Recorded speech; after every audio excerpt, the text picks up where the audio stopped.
Strictly returned with the launch show. This is the sort of arranged marriage what I like this is to like call. first dates for celebrities.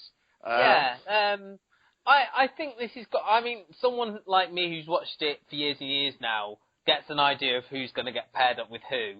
And Do you it's find quite... that interesting? I watched the show, but I it's can't quite say I'm fun intrigued. to say, like, oh, well, you know, I think so-and-so's going... I suppose the big one is who's Anton going to get, who was this year was Katie Darren, which was an interesting choice, because she's the one that is sort of almost like an unknown quantity. No one quite knows who she is. He was going to get the weather woman. Carol. Yeah. Yeah, I did as well. I said it's going to be Carol with Anton. But they put her with Pasha, who won it last year. Christina Rianoff has been paired up with Daniel O'Donnell, which a lot of people have commented is because, you know, she's been linked to breaking down a couple of marriages in the past with her male partners having... Oh, yeah, the rugby player last year. Ben Cohen. That was a couple of years ago, because she was Simon Blue last year. Oh, that's true, yeah. And before that, Joe Calzaghe, who she was with for a while.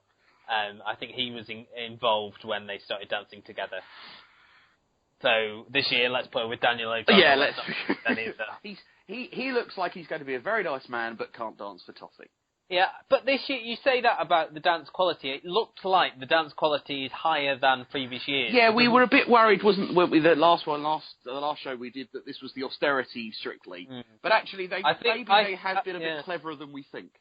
I think in terms of name value, there's not that many big names, but in terms of, like, the quality of the dancing, I think will be higher. I think the only duffers maybe will be Daniel O'Donnell, Jeremy Vine, and maybe Carol from the West. Those are the three. But who knows? You know, she may have had an entertainment background from coming into the weather. Yeah, maybe. I don't know. Yeah. Like any predictions now? We've seen them all dance. I mean, I still think Peter Andre will go far in the competition, especially as with Jeanette Mumrara. Yeah. With Max Branny. I think Helen George from Pull the Midwife. That would be one of mine. She seemed quite. Yes.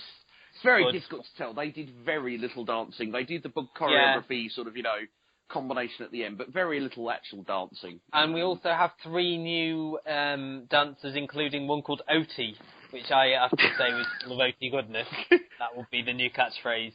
If Bruce was still around. You know full well, yes. And, so that would be although I'd have to say, Tess is kind of picking up the puns, you know, from Bruce. But I'm glad Claudia's there, because she's sort of quite grounded, and she's sort of there to make sure, as we said, like, last week or the week before, you know, I think Claudia's there to make sure we know it's all just a bit of fun, it's all just dancing at the end of the day. We're not taking things She brings. I mean, didn't she bring in the headgear or something, or the hat? Yeah. She kind of brings that comedy element in that I quite like. She can do the jokes. Tess is quite straight almost, isn't she? In a way, do you know what I mean? Like she is very glued to that auto cue. But I overall thought it was a good show, and I suppose it shows you that, you know, Strictly is coming. It's a nice little thing for the BBC to do. It's not a real big interest, you know. It is literally you go with you, and we'll you know, have a few musical guests. But I think for fans of the show, for long-time fans of the show, I think it is interesting. And then to me, on the website, then you get the little clips of everyone in training. I mean, if you go on now, there's a few on there already. You see sort of their first steps, so you get one of those between for everyone. So when it comes back. Okay. I'm guessing it'll be at the start of October. Yes, usually. I do think they said when it was coming back, yeah, and I think you're right. They usually do a Friday and Saturday. There's a Friday, and it's normally around the same time that Doctor Who returns, isn't it? It's kind of... Well, that's next... is that next Saturday? Next week. So maybe it'll be the week after, I don't know. But, they like to do that. Yeah, 26. The week after that. I'm not sure. Anyway, maybe. we'll find out.